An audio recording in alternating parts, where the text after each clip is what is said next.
छत्तीसगढ़ विधानसभा चुनाव के लिए बीजेपी ने कमर कस ली है।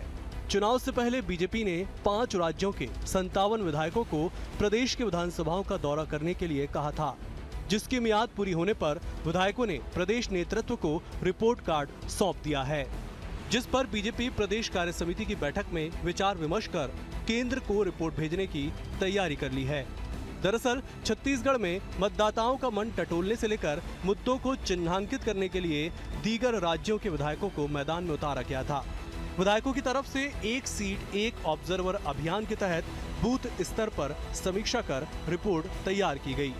विधायकों के रिपोर्ट कार्ड पर बीजेपी प्रदेश अध्यक्ष अरुण साव का कहना है कि माइक्रो मैनेजमेंट के तहत काम किया गया है, इससे बीजेपी को लाभ मिलेगा। वहीं दूसरे राज्यों के विधायकों ने दावा किया कि प्रदेश में सत्ता का परिवर्तन होगा और लोग बीजेपी को अपना आशीर्वाद जरूर देंगे। भारतीय जनता पार्टी चुनाव की तैयारी में पूरी ताकत से जुटी हुई है। निश्चित रूप से भारतीय जनता पार्टी पूरी ताकत से चुनाव की तैयारी में जुटी हुई है। पूरी ताकत से मजबूती से चुनाव के मैदान में जाएंगे और निश्चित रूप से जनता के आशीर्वाद से नवंबर में छत्तीसगढ़ में कमल खिलाएंगे। पार्टी के पदाधिकारी विभिन्न स्तरों पर जो लोग हैं उनसे भी मेरी बातें हुई हैं, आम जनों से बात हुई है, महिलाओं से बात हुई है। सभी लोग बीजेपी को जिताने के पक्ष में हैं, बशर्ते कि वहाँ उम्मीदवारी अच्छी हो। तो यही मैंने स्थिति देखा कि यहाँ पर जो है ना पूरी तरह सरकार घोटाला में लिप्त है और हर हाल में इस बार आम जनता जो है मन बना चुकी है कि कांग्रेस का सफाया करेंगे और पूरी तरह से घोटाला मुक्त सरकार हम बनाएंगे, जो भाजपा ही यहाँ पर दिखाई पड़ रहा है उनके पास में। जी, दीगर राज्यों के विधायक ने बस्तर से लेकर सरगुजा और कवर्धा से लेकर गरियाबंद तक का दौरा कर रिपोर्ट कार्ड तैयार किया। बस्तर में बीजेपी की बढ़त के दावों पर कांग्रेस ने तंज कसते हुए कहा कि बीजेपी के नेताओं को अपने कार्यकर्ताओं पर भरोसा नहीं है। ये नेता केवल बस्तर में सड़कों पर घूमे हैं। बस्तर हमेशा से कांग्रेस का गढ़ रहा है और यहाँ हमारी सरकार ने विकास के बहुत से काम किए हैं। क्योंकि बस्तर हमेशा कांग्रेस का गढ़ रहा है और बस्तर की जनता हमेशा कांग्रेस के साथ रहा है और बस्तर में हमारी सरकार में बहुत काम भी हुआ है। इसलिए बस्तर में कांग्रेस फिर 12 से 12 सीट जीत कर आएंगे और जब 75 प्लस छत्तीसगढ़ में रहेगा कांग्रेस की सीट, तो बस्तर में 12 का 12 सीट भी उसमें दर्ज रहेगा। साल 2023 की चुनावी रणनीतियों को लेकर बीजेपी के निर्णयों पर पहली बार चर्चाओं का बाजार गर्म है कि आखिरकार आला कमान की ओर से किस तरह से निर्णय लिया जा रहा है, जिसमें पहले प्रत्याशियों का ऐलान करना, फिर ऑब्जर्वर भेजना जैसे निर्णय भी शामिल हैं। बहरहाल देखना होगा कि दीगर राज्यों के विधायकों की ओर से तैयार किया गया रिपोर्ट कार्ड बीजेपी के लिए कितना कारगर साबित होता है। Bureau report, BSTV, Raipur. नमस्कार, जवाब तो देना होगा में आप सभी का स्वागत है। मैं हूं डॉक्टर अवधेश मिश्रा। दरअसल छत्तीसगढ़ में साल चुनावी समय जो है मतदाताओं को साधने का चल रहा है। दोनों ही दलें एड़ी चोटी का जोर लगा रही है कि कैसे भी करके सत्ता के शिखर तक पहुंचा जाए और बीजेपी ने एक रास्ता निकाला कि वो एक रिपोर्ट कार्ड तैयार उनके द्वारा कराया गया कि 5 राज्यों के 57 विधायक जो बीजेपी के हैं वो छत्तीसगढ़ आते हैं और अलग अलग विधानसभा का दौरा करके एक रिपोर्ट कार्ड तैयार करते हैं। उस रिपोर्ट कार्ड के जरिए बीजेपी रणनीति तय करेगी कि कैसे सत्ता के शिखर तक पहुंचा जाएगा। आज इसी विषय पे चर्चा करेंगे, जवाब लेंगे। सबसे पहले मैं अपने 3 खास मेहमानों का ताल्लुक आपसे करा देता हूं। बीजेपी की ओर से युवा नेता प्रवक्ता सुशांत शुक्ला जी जुड़े हुए। सुशांत जी, आपका स्वागत है। कांग्रेस प्रवक्ता युवा नेता मणि वैष्णव जुड़े हुए। मणि जी, आपका स्वागत है। वरिष्ठ राजनीतिक विश्लेषक पत्रकार अनिरुद्ध दुबे जी भी जुड़े हुए। अनिरुद्ध जी, आपका भी स्वागत है। सबसे पहला सवाल मेरा सुशांत जी आपसे है कि अन्य राज्यों के 57 विधायक आते हैं, एक रिपोर्ट कार्ड तैयार करते हैं और सबसे बड़ी बात ये कि प्रदेश नेतृत्व को वो रिपोर्ट कार्ड सौंपते हैं और उस रिपोर्ट कार्ड को अब दिल्ली में पेश किया जाएगा। तो क्या संभावनाएं हैं कि उस रिपोर्ट कार्ड के दम पे आप लोग सत्ता तक पहुंचेंगे, रणनीतियां तैयार करेंगे? सुशांत जी, संगठनात्मक प्रवास के दौरान छत्तीसगढ़ में आए थे, उन विशुद्ध रूप से संगठन की गतिविधियां और स्थानीय स्तर पर कार्यकर्ताओं की सक्रियता के आधार पर जो जन आंदोलन, जन आक्रोश है उसको टटोलने हैं। ये भारतीय जनता पार्टी का आंतरिक विषय है और संगठनात्मक आवरण के साथ हम आने वाले समय में और प्रतिबद्धता के साथ चुनाव में जा सकें, इसकी व्यवस्थित विवरण के साथ वो व्यवस्था बनी। मैं आपके माध्यम से एक विषय बहुत स्पष्ट कर दूं कि भारतीय जनता पार्टी सतत चलने वाला संगठन है और उसकी एक अंश है जो विधायक, हमारे प्रवासी विधायक यहाँ पर प्रवास के लिए आए थे, विशुद्ध रूप से संगठनात्मक कार्य के लिए आए थे। हाँ बिल्कुल सुशांत जी, देखिए आपकी आवाज थोड़ी सी कम आ रही, लेकिन आपने जो कहा मैं समझ रहा हूं कि संगठनात्मक तरीके से ये रिपोर्ट कार्ड तैयार की गई है। मैं एक सवाल के साथ आपके पास लौटूंगा, मणि के पास में पहले पहुंचूंगा। मणि जी, आपको क्या लगता है कि बीजेपी जो कवायद कर रही है, जो एक्सरसाइज कर रही है, उसके जरिए रणनीति बनाने में उन्हें कामयाबी हासिल होगी? दूसरे राज्य के जो विधायक है वो आके रिपोर्ट कार्ड उन्होंने तैयार किया है। देखिए, कहीं कोई रणनीति वाली बात नहीं है, औपचारिकता पूरी की जा रही है हार से पहले। मैं आपको बता दूं कि पहले इन्होंने 21 सीटें जो है 21 उम्मीदवारों के नाम घोषित किए। उसके बाद कार्यकर्ताओं के बीच भारी संतोष जागा। कार्यकर्ताओं ने ये कहा कि बिना किसी से पूछे, बिना किसी को बताए, किस प्रकार से, क्या मापदंड पर इस प्रकार से 21 उम्मीदवारों की घोषणा आपने कर दी। तो इस प्रकार से आक्रोश कार्यकर्ताओं के बीच पनपा और इस आक्रोश को दूर करने के लिए, इस आक्रोश को ढकने के लिए भारतीय जनता पार्टी ने एक रास्ता निकाला कि इन्होंने बाहर से विधायक बुलाए, वहां से जो है ये तमाम प्रकार के सर्वे करके गए।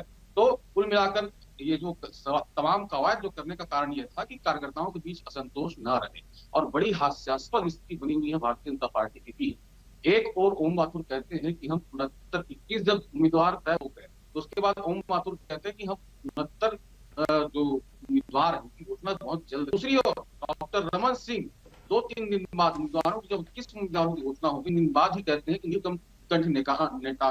नीलकंठ टेकाम जी का जो टिकट है वो तय किया जाता है। तो इसका मतलब आप देखिए कि जो प्रभारी है और जो पूर्व मुख्यमंत्री है डॉक्टर रमन सिंह, इनके बीच ही तालमेल नहीं है, दोनों के बीच ही विवाद की स्थिति बनी हुई है और भारतीय दिखावा है। मैं आपको बता दूं, कुल मिला के सत्य ये है कि भारतीय जनता पार्टी के अंदर वार्ड अध्यक्ष की बात हो, चाहे विधायक उम्मीदवार की बात हो, चाहे प्रधानमंत्री की बात हो, केवल एक ही संगठन उसको तय करता है और वो संगठन भारतीय जनता पार्टी नहीं है। चलिए प्रकाश मणि जी, मैं आपके पास लौटूंगा, अनिरुद्ध जी के पास जाता हूँ। अनिरुद्ध जी, आपको कैसा लगता है ये रणनीति कि दूसरे राज्यों के विधायक आते हैं, रणनीति तैयार करते हैं, बंद लिफाफे में वो अपनी रिपोर्ट कार्ड सौंपते हैं और उसी रिपोर्ट कार्ड को दिल्ली में पेश किया जाएगा, उसके बाद रणनीति तय की जाएगी? व्यवहारिकता कहाँ आपको इसमें दिखाई पड़ता है? देखिए अवधेश जी, ये भारतीय जनता पार्टी की अभी पूरी पॉलिसी चेंज हो गई है। अभी तक के जो है 2003, 2008, 13 और 18 में टिकटों का निर्धारण, वितरण का तरीका बहुत अलग था। बिल्कुल। लेकिन आप अभी देखे होंगे कि जो 21 विधायकों की जो घोषणा हुई, 21 विधायकों की नहीं, विधानसभा लड़ने वालों की जो घोषणा हुई है, तो मतलब उसमें जो है निर्धारण की जो प्रक्रिया बड़ी मतलब चौंकाने वाली थी। आप कुछ नाम को अगर छोड़ दें तो सब चौंकाने वाले नाम आए। फिर ये भी बड़ा मतलब ये है कि बहुत दिलचस्प ये है कि बहुत पहले चुनाव की तारीख होने के पहले वो घोषणा हो गई। अब देखिए, जहां तक कि ये मेरा ये मानना है, आप भी पत्रकार हैं, मैं भी पत्रकार हूं, फील्ड में जाकर हम चुनाव की रिपोर्टिंग करते रहे, विधानसभा और लोकसभा, और ये तय करने में कि मतलब हवा का रुख किसकी तरफ है, क्या है, हम लोगों को कितनी इसकी कवायद करनी पड़ती है, कितना समझना मुश्किल होता है, ये आप भी जानते हैं और मैं भी जानता हूं। तो जैसे अल्प समय पे अगर कहीं वहां पे कोई अलग राज्यों से यहाँ पे आके अगर कहीं ऑब्जर्वर आते हैं और 2 या 3 दिन 4 दिन रहते हैं और वहां पे टटोलने की कोशिश करते हैं, तो बहुत मुश्किल काम है। लेकिन फिर भी कुछ तो जो है झलक मिलती है, कुछ आहट तो मिलती है। मेरा तो ये मानना है कि जैसे भारतीय जनता पार्टी में देखिए क्या है कि कुछ महीने या 1 साल पहले तक के वहां पे जो है पूरी सुप्त अवस्था में थे नेता और कार्यकर्ता। उनको चार्ज करने का काम जो है वो राष्ट्रीय नेताओं ने किया है और बहुत सारी चीजों की, बहुत सारे एक्सपेरिमेंट हुए, प्रयोग हुए।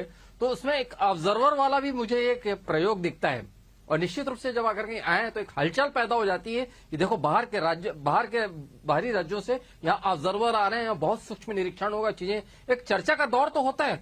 आप और मैं बैठ के इस पे चर्चा तो कर ही रहे हैं। बिल्कुल। तो कुल मिलाकर ये वातावरण तैयार करने की दिशा में एक अच्छा कदम है। बिल्कुल बिल्कुल, आपने सही कहा कि एक्सपेरिमेंट के तौर पे इसे देखा जा सकता है। सुशांत जी, आपको क्या लगता है कि जो अन्य राज्यों के विधायकों ने रिपोर्ट कार्ड दी, क्या प्रदेश नेतृत्व उसी रिपोर्ट कार्ड को लेकर दिल्ली जाएगी या उसमें कुछ मैनिपुलेशन, कुछ अपने हिसाब से जोड़ना घटाना भी किया जा सकता है? संभावनाएं क्या है? आप तो व्यवहारिक नेता है, जमीनी नेता है, आप बेहतर जानते हैं। व्यवहारिक तौर पर भारतीय जनता पार्टी अपने कमल साहब के चिन्ह के साथ चुनावी मैदान में जाएगी। परंतु मेरे कांग्रेस के साथी जो अपनी स्तुति वंदना करके भारतीय जनता पार्टी की आंतरिक व्यवस्था पर प्रश्न चिन्ह लगा रहे थे, वो शायद तक अपने गिरेमा में झांकना भूल गए। टी.एस. सिंहदेव जी का 2 दिन पूर्व बयान आया, वो बयान किसके लिए और किस संकेत के साथ था, इस पर भी आज उनको जवाबदेही एक राष्ट्रीय चैनल पर देनी चाहिए। आज अगर इनको उप मुख्यमंत्री और प्रदेश अध्यक्ष को मंत्री बनाकर एडजस्ट करना पड़ रहा हो, किसी एक व्यक्ति को नियम विरुद्ध जाकर योजना आयोग का अध्यक्ष बनाना पड़ रहा हो, और व्यवहारिक तौर पर जो इनके यहाँ एक हंटर मास्टर आई है हरियाणा से, वो और अलग अलग क्षेत्रों में इनके जो पर्यवेक्षक आ रहे हैं, तो क्या वो कांग्रेस की आंतरिक गुटबाजी को प्रदर्शित करते हैं क्या? शायद तक इनको राजनीतिक और संगठनात्मक विषय का ज्ञान नहीं है।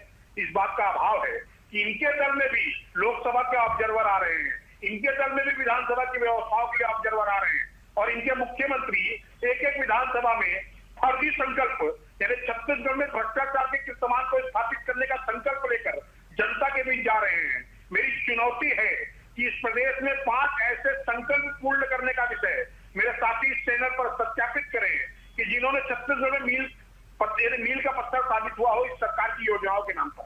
परंतु इस सरकार ने अराजकता, धोखाधड़ी, भ्रष्टाचार और विश्वासघात को समर्पित 4.5 वर्ष के कार्यकाल में इस प्रदेश में भ्रष्टाचार का विश्व कीर्तिमान स्थापित किया है, जिसके विरुद्ध जनता और भारतीय जनता पार्टी का एक एक कार्यकर्ता शंखनाद कर चुका है। आने वाले लोकतंत्र के महायज्ञ में भारतीय जनता पार्टी अपनी पूर्णाहुति देते हुए इस प्रदेश में पुनः राज्य हमने बनाया और आगे भी हम बढ़ाएंगे, इस संकल्प के साथ वापस सत्ता को प्राप्त करके जनता की सेवा करेंगे। चलिए सुशांत जी, मैं प्रकाश मणि जी के पास लौटता हूं। प्रकाश मणि जी, बेहद गंभीर आरोप लग रहा है आपके ऊपर कि आपको पार्टी के संगठनात्मक तरीकों की जानकारी नहीं है। आप जिस तरह से बातों को रख रहे हैं वो केवल ये बताता है कि ऊपरी तौर पे आपको जानकारी है, लेकिन सवाल मेरा वही बना हुआ है कि बीजेपी की इस एक्सरसाइज से कांग्रेस को कितना प्रभाव पड़ेगा। प्रकाश मणि जी। जी, सुशांत शुक्ला जी ने एक सवाल पूछा कि कितने काम आपने ऐसे किए जो मील के पत्थर साबित हुए। ये भी आपके सवाल से ही समझ इसका जवाब भी मैं देता हूँ। देखिए, ऐसे कई सारी योजनाएं, आत्मानंद स्कूल है, प्रधानमंत्री मेडिकल है, के कर्ज माफ किया है, राजीव गांधी। देखिए सुशांत जी, व्याकुल मत होइए, व्याकुल मत होइए, इतनी सारी योजनाएं हैं। अगर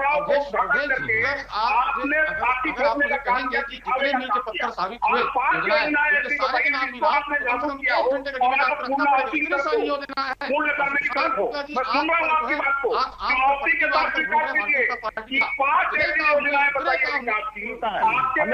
सुशांत जी एक बार सुन लेते हैं, सुशांत जी सुन लेते हैं, सुशांत जी मणि वैश्य जी को सुन लेते हैं एक बार।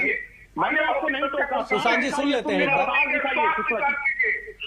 सुशांत जी एक बार सुन लेते हैं। बारी बारी से अगर आप लोग अपनी बातें कहेंगे तो बातें बेहतर आ पाएगी। इतनी सारी योजनाएं हैं कि आपको कम से कम 1-1.5 घंटे का डिबेट रखना पड़ेगा, तब जाके मैं गिना पाऊंगा। इतने सारे काम है, आंख पर आप पट्टी बांधकर घूम रहे हैं, अच्छी बात है। पुनः आपकी जो 14 सीटें थी उसमें आप 7 में आ जाएंगे, 8 में आ जाएंगे, अच्छी बात है। आंख पर पट्टी बांधे रहिए आप। अब मैं जो बता रहा हूँ सुनिए, बहुत सारी योजना है, बहुत सारी योजना है। आप सोच नहीं सकते सपने में, 15 साल में आप सपने में सोच नहीं पाए, इतनी सारी योजना है। हर वर्ष के लिए हमने काम किया, कोई सुशांत जी नाम बता रहे, सुशांत जी, प्रकाश मणि जी नाम बता रहे, आप सुन लीजिए। सुशांत जी सुन लीजिए, सुशांत जी, प्रकाश जी, सुशांत जी आप एक बार सुन लेते हैं पहले। प्रकाश मणि, आपने 5 योजना का नाम पूछा, वो 15 बताने के लिए तैयार है। 5 ही बता लेने दीजिए, उसके बाद अपनी बात कहिएगा, मैं लौटूंगा आपके पास। प्रकाश जी आप कंटिन्यू कीजिए। देखिए, मैं 5 तक ही पहुंचा था, लेकिन इन्होंने टोक दिया, इसलिए मैं गिना नहीं पाया। अगर नहीं टोकते तो हो सकता है 10-12 में गिना दिया रहता। अब मैं बात अपनी आगे बढ़ाता हूँ। देखिए, इनको स्थानीय नेताओं पर भी भरोसा नहीं है। अपने भारतीय जनता पार्टी के जो स्थानीय नेता है उन पर भी भरोसा नहीं है। बाहर से विधायक बुलाने पड़ रहे हैं सर्वे कराने के लिए। 4-4 प्रदेश अध्यक्ष बदल दिए गए, 3-2 नेता प्रतिपक्ष बदल दिए गए, 3 प्रभारी बदल दिए गए। न इन्हें बड़ी नेताओं पर भरोसा है, यहाँ के लोगों पर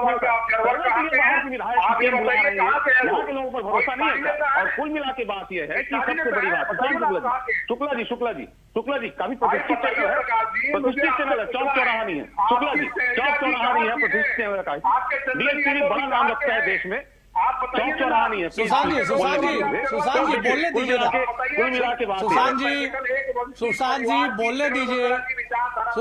सुशांत जी मैं आपको टोकूंगा पहले, सुशांत जी मैं आपको टोकूंगा पहले प्रकाश मणि जी को अपनी बातें करने दीजिए। कहाँ बोलने देंगे? दुखती रख पर हाथ रख दिया है सुशांत जी मैं आपको टोकूंगा पहले प्रकाश मणि जी को अपनी बात कंप्लीट करने दीजिए।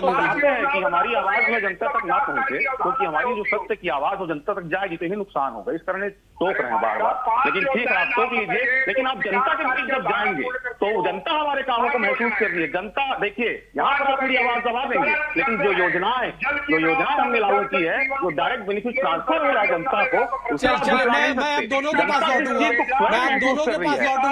एक बार अनिरुद्ध जी का रुख कर लेता हूँ, मैं आप दोनों के पास लौटूंगा। अनिरुद्ध जी आपको क्या लगता है कि जिस व्यवहारिकता को लेकर बीजेपी आगे बढ़ रही है कांग्रेस के लिए चुनौती साबित होगी? क्षमा करेंगे अवधेश जी, जो उधर से आवाज आ रही है मैं आपकी आवाज को सुन नहीं पा रहा हूं मैं। बिल्कुल मैं आप दोनों के पास लौटूंगा। अनिरुद्ध जी मेरा सवाल आपसे ये है कि जिस कवायद को लेके, जिस एक्सरसाइज को लेके बीजेपी आगे बढ़ रही है, क्या आने वाले समय में सत्ताधारी दल के लिए एक चुनौती साबित होगी? क्योंकि सुशांत जी जो अपनी बातें कह रहे हैं कि हम माइक्रो मैनेजमेंट पे, ना केवल सुशांत जी बल्कि इनके प्रदेश अध्यक्ष ने भी कहा कि माइक्रो मैनेजमेंट पे आगे बढ़ रहे हैं, तो कितनी बड़ी चुनौती होगी कांग्रेस के लिए? देखिए अवधेश जी, ये तो ऑब्जर्वर आए, ये बात तो ठीक है, इसको आप भी जान रहे हैं, मैं भी जान रहा हूं भारतीय जनता पार्टी के, लेकिन एक सर्वे की बात होती है जो मतलब ये प्रकाशित नहीं होता, न चैनल में आता न अखबारों में, लेकिन उसकी जो चर्चा होती रहती है। तो जहां तक कि ये सुना गया था कि जो पूर्व का सर्वे था तो बीजेपी की जो रिपोर्ट जो है 30 के आसपास आ रही थी। अब जो बीजेपी के जो सर्वे की जो बात हो रही है अवधेश जी, तो कहीं पे 38 सुनने मिलता है तो कहीं पे 40 का आंकड़ा सुनने मिलता है। मतलब प्रोग्रेस पे है भारतीय जनता पार्टी, ऐसा सुनने मिलता है। तो अगर कहीं ये प्रोग्रेस वाकई प्रोग्रेस है तो 40 तक के अगर कहीं आंकड़ा पहुंच पा रहा है, और अभी 1 महीने का जैसे समय बचा है सितंबर, क्योंकि जो पूरा जो खेल होना है, जितने बड़े खेल जो होने हैं वो सितंबर में हो जाने, अगर कहीं उसमें कहीं कुछ करिश्मा होता है तो एक अच्छा मुकाबला निश्चित रूप से भाजपा और कांग्रेस का देखने मिलेगा।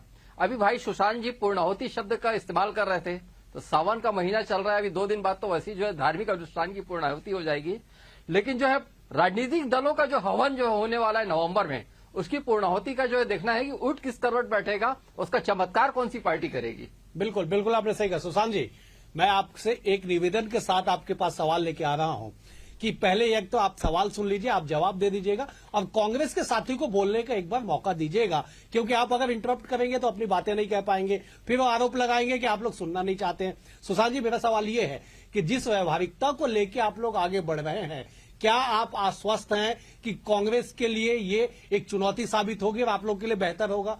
क्योंकि मैं व्यवहारिकता इसलिए शब्द का इस्तेमाल कर रहा हूं क्योंकि हमने देखा कि आज जिस तरह से एक जो बिहार के विधायक आए हुए थे डॉक्टर सीपी, उन्होंने कहा कि सब चीज ठीक है, उम्मीदवारी पे तय करता है कि बीजेपी का प्रदर्शन कैसे होगा। सवाल तो वो है ना कि चेहरा तो आपको तय करना पड़ेगा। देखिए कल तक भूपेश है भरोसा का नारा देने वाले लोग आज कांग्रेस है भरोसे के नारे पे आ गए मात्र 4.5 वर्षों में। मैं आपके माध्यम से बहुत स्पष्ट कर दूं कि भारतीय जनता पार्टी के संगठनात्मक कौशल और संगठनात्मक अनुभव के साथ जो कार्यकर्ता काम कर रहे हैं ग्रास रूट लेवल पर, वो एक हमारी आंतरिक व्यवस्था है। परंतु मेरे साथी ने जवाब नहीं दिया कि कुमारी शैलजा जी, जांगीर जी या यादव जी, चंदन यादव जी और अन्य लोकसभा के आप अब फिर वहां पहुंच गए सुशांत जी। मैं प्रश्नों का जवाब दे रहा हूं। सुशांत जी आप फिर व्यवस्था के तत्व आए। मैं आपसे बात आप अपनी पार्टी की बातें रखे ना, मैं अपनी बात को कर रहा हूं, लेकिन प्रश्नों का जवाब तो देना होगा ना। अगर मैंने महीने में एक कोई प्रदेश अध्यक्ष, एक प्रभारी और बदल लीजिए, शायद रिजल्ट अच्छा हो जाए। जो 12-13 सीटें जो 14 सीटें हो सकता है, 1-2 सीट और बढ़ जाए, 1 प्रभारी, 1 प्रदेश अध्यक्ष। प्रकाश मणि जी अब फिर आप उस तरह से चालू हो जाएंगे, कैसे काम चलेगा? हो सकता है 1-2 सीटें बढ़ जाए। प्रकाश मणि जी, 1-2 सीटें प्रकाश मणि जी पहले सुशांत जी को बोलने दीजिए। प्रकाश जी पहले सुशांत जी को बोलने दीजिए। और लोकतांत्रिक कांग्रेस के नेतृत्व में पहली बार देखा तबादला को लघु उद्योग के दर्जे के रूप में, प्रदेश में पहली बार देखा कि पार्टी विधायक बुलाए जा रहे हैं सर्वे कराने के लिए। प्रदेश में पहली बार देखा कि नंद कुमार शाह इतने बड़े नेता भारतीय जनता पार्टी के तमाम प्रकार के षड्यंत्र के आरोप लगाकर कांग्रेस पार्टी में आ गए। प्रदेश में पहली बार देखा सुरेश पांडे और प्रेम प्रकाश पांडे की लड़ाई। प्रदेश में पहली बार देखिए मैं एकदम स्पष्ट कर देता हूँ आप दोनों मेहमानों का कि अगर आप लोग इस तरह से बात करेंगे, इस तरह से चर्चा करेंगे तो कोई सार्थक चर्चा हो नहीं पाएगी, केवल चिल्ला चोट में बदल जाएगा। सुशांत जी, मणि वैष्णव जी, सुशांत जी, मणि वैष्णव जी, आप दोनों से निवेदन है कि आप लोग बारी बारी से अपनी बातें रखेंगे। सुशांत जी, मणि वैष्णव जी, आप दोनों से निवेदन है आप लोग बारी बारी से अपनी बातें रखेंगे तो दोनों की बातें आ पाएगी, ऐसे में एक भी बातें नहीं आ पा रही है। सुशांत जी आप कंटिन्यू कीजिए एक बार। सुशांत जी, दवा की जगह जहां दारू बेची जाती हो, बदलापुर की राजनीतिक दल का दगल हो, मंत्री मुख्यमंत्री 300 करोड़ के राजस्व को 5000 करोड़ तक पहुंचाया। गली गली में शराब दुकान खोले, ना पाठशाला देखी, ना मंदिर देखा, ना गुरुद्वारा देखा, 5000 करोड़ तक पहुंचा दिया राजस्व को। 4400 करोड़ का घोटाला करने वाली भारतीय जनता पार्टी शराब पर बात करेगी। अब ये परिवर्तन की व्यवस्था है।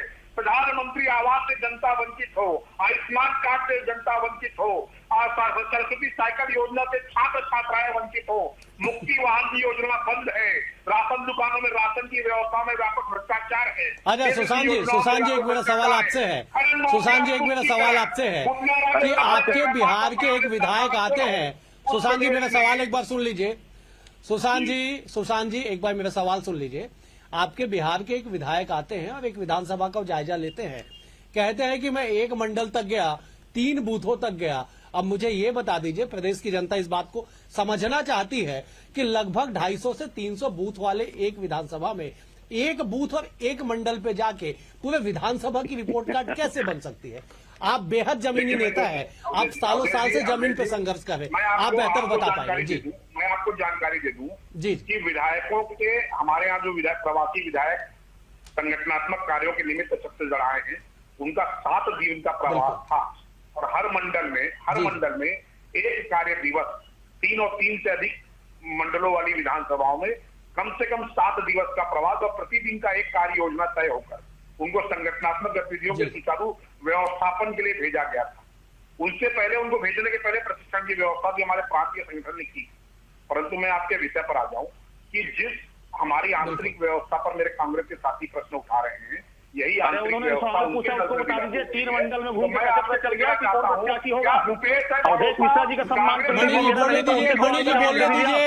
मणि जी बोलने दीजिए, मणि जी बोलने दीजिए सुशांत जी को, फिर आप आइएगा।